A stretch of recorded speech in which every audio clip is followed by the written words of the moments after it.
Welcome back नाज़रीन। हिते हिक अहम ख़बर शामिल कंदा हलूं। कराची खां घरू वज़ीर ज़ियाउल हसन लंझार जी सदारत हेठि ज़मीन ते कब्ज़नि ऐं हद दख़लनि ख़िलाफ़ इजलास थियो आहे।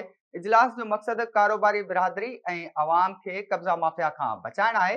घरू वज़ीर पारां इहो चयो वियो आहे, ज़मीन ते कब्ज़े जी केसनि में एफआईआर दाख़िल करे गिरफ़्तारियूं कयूं वञनि। ज़ियाउल हसन लंझार पारां इहो चयो वियो आहे, ज़मीन ते कब्ज़ो कंदड़ माफ़िया नाक़ाबिले बर्दाश्त आहे। कमेटी कारोबारी बिरादरी खे फौरी तौर ते रिलीफ फराहम करण लाइ आहे। कारोबारी बिरादरी जे मसइलनि खे हल करण सिंध हुकूमत जी अवलीन तरजीह आहे। ज़ियाउल हसन लंझार पारां इहो चयो वियो आहे। उन हवाले सां कराची खां रिपोर्टर बशीर अब्बास लाइन ते मौजूद आहे। जी बशीर, तफ़सील खां आगाह कजो। जी बिल्कुल। सिंध हुकूमत पारां ज़मीन ते कब्ज़े ऐं जेके तजावज़ात आहिनि ऐं अवामी शिकायतुनि खे हल करण जे लाइ हिकु वॾो असराइतो क़दम खणण ते क़ाइमु कयल ख़ासि कमेटी जो अॼु चोथों इजलास जेको आहे थियो आहे, जंहिंजी सदारत सूबाई घर वज़ीर ज़ियाउल हसन लंझार कई आहे। इजलास में शहरनि वापारी बिरादरी ऐं जेको आहे जेको कारोबारी तबिको आहे उन्हनि पारां शिरकत करे ज़मीन ते कब्ज़े ज़मीन ते कब्ज़े कंदड़ माफ़िया ऐं जेके गैर क़ानूनी तजावज़ात कयूं थियूं आहिनि उनखे बचाइण जे लाइ मुख़्तलिफ़ जेको आहे मामलनि ते जेको आहे सो रिपोर्ट ॾिनी ऐं तफ़सीली उन ते जाइज़ो वरितो वियो। इजलास में लाॻापियल इदारनि पारां रिपोर्ट पेश कंदे ॿुधायो त कमेटी जे साम्हूं कुल 23 केस जेके आहिनि उहे ॻोल्हा पेश कया विया, जंहिं मां 4 केस जेके आहे कामयाबी सां हल कया विया आहिनि, जॾहिं त बाक़ी केसनि ते पॉइंट टू पॉइंट तफ़सीली गौर कयो पियो वञे। उन्हनि जे जेको आहे जल्द हल लाइ हिदायतूं पिणु जेको आहे जारी कयूं वियूं आहिनि।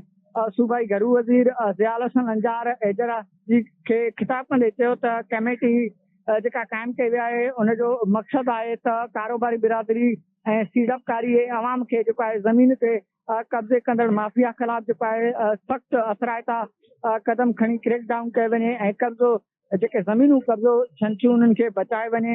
हिन वाज़े कयो त ज़मीन ते कब्ज़ो कंदड़नि जे ज़मीर में ईंदड़ केसनि में फौरी तौर ते केस दाख़िल कया वञनि ऐं जेके मुलविस अनसर आहिनि उन्हनि ख़िलाफ़ बिल्कुलु सख़्ती सां कार्रवाई कई वञे। हिन चयो त ज़मीन ते कब्ज़ो कंदड़नि खे कंहिं बि हालत में बर्दाश्त न कयो वेंदो, छाकाणि त उहे माण्हू जेको आहे रुॻो शहरनि जा हक़ गसम नथा कनि पर सूबे जे मुआशी तरक़ी लाइ बि नुक़सानकार आहिनि।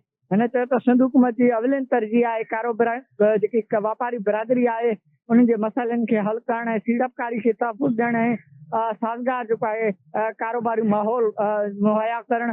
सिंध घर वज़ीर ज़ियाउल हसन लंझार वधीक चयो त ही कमेटी जेकी आहे कारोबारी बिरादरी खे फौरी तौर ते रिलीफ फराहम करण लाइ क़ाइमु कई वई आहे। उनजे क़याम जी हिदायत चेयरमैन बिलावल भुट्टो ज़रदारी पारां हुकूमत कई वई। हिन उहो पिणु अज़म वरजायो त सिंध हुकूमत वापारी बिरादरी सां गॾु आहे, उनजे मसइलनि खे हल करण लाइ हर मुमकिन जेको आहे क़दम खयां वेंदा।